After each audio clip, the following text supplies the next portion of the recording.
who reeled backwards under the impact. "Lenin, settle down, mate," Rowland said uselessly, as the dog writhed with the momentum created by the movement of its overlong tail and tried to pull the leather gloves from his hands. He laughed, giving in and allowing himself to be mauled with the robust affection. Eventually Lenin calmed, and having claimed a glove, retreated to the car to chew it in peace. Rowland removed his aviator cap and goggles. He was boyishly elated. Milton clapped him enthusiastically on the back. "Well, that was a fine thing to see, Rowley." Edna embraced him. "I was completely terrified you were going to fall out when the plane turned upside down," she said. "I banked a little hard on the turn," Rowland admitted. "I wouldn't have tried the acrobatics if Smithy hadn't been on hand to tell me what to do." The girl smiled smugly. Rowland noticed, wincing as he realized his mistake had not escaped Nancy Bird's sharp skyward eye. He introduced his fellow student of Kingsford Smith's flying school. "Miss Bird is a flying prodigy," he said. "She wouldn't have so royally cocked up the turn." "I've had an extra month's lessons," Nancy Bird conceded graciously. "You're a pilot?" Clyde looked the diminutive young woman up and down. She was barely 5 foot tall and wore her hair in braids. "How old are you?" "Clyde, you can't ask a lady that."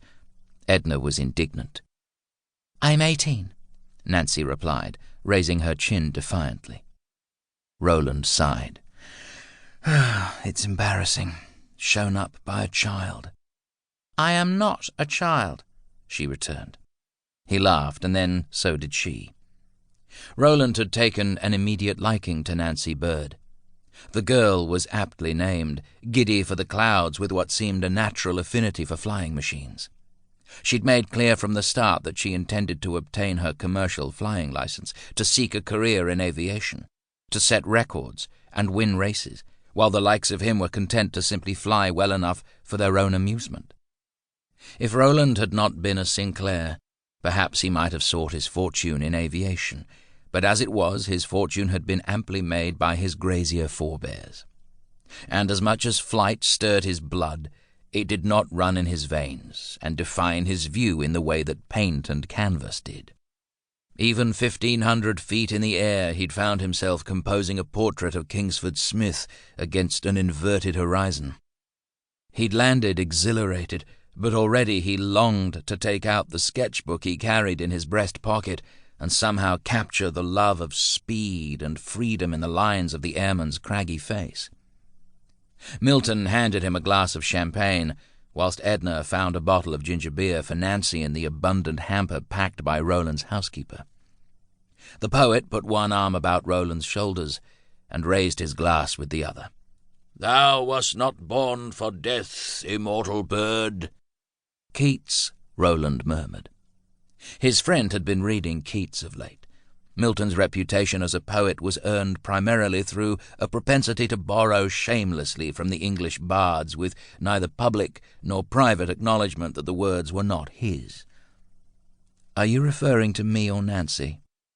"I'd be delighted to propose an appropriate salutation to the exceptional young lady," Milton said, winking at Nancy Bird. "But I thought that first we should toast the fact that you didn't die." "Hardly reason enough," Kingsford Smith declared as he joined them. "But you may want to celebrate that Mr. Sinclair's license is now endorsed, so he may take his biplane and a passenger up whenever he pleases." The aviator accepted a glass of champagne and raised it towards Rowland. "Just watch your turn, Sinclair. The Moth's instruments are very sensitive." He rapped his knuckles against the long bonnet of the yellow Mercedes.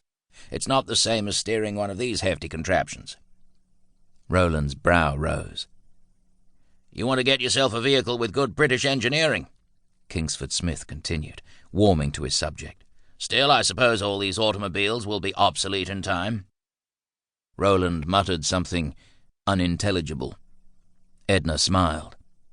Rowland did not receive any criticism of his beloved motor kindly.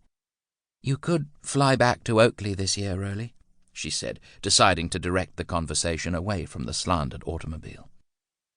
With the Yuletide approaching, Rowland Sinclair and his house guests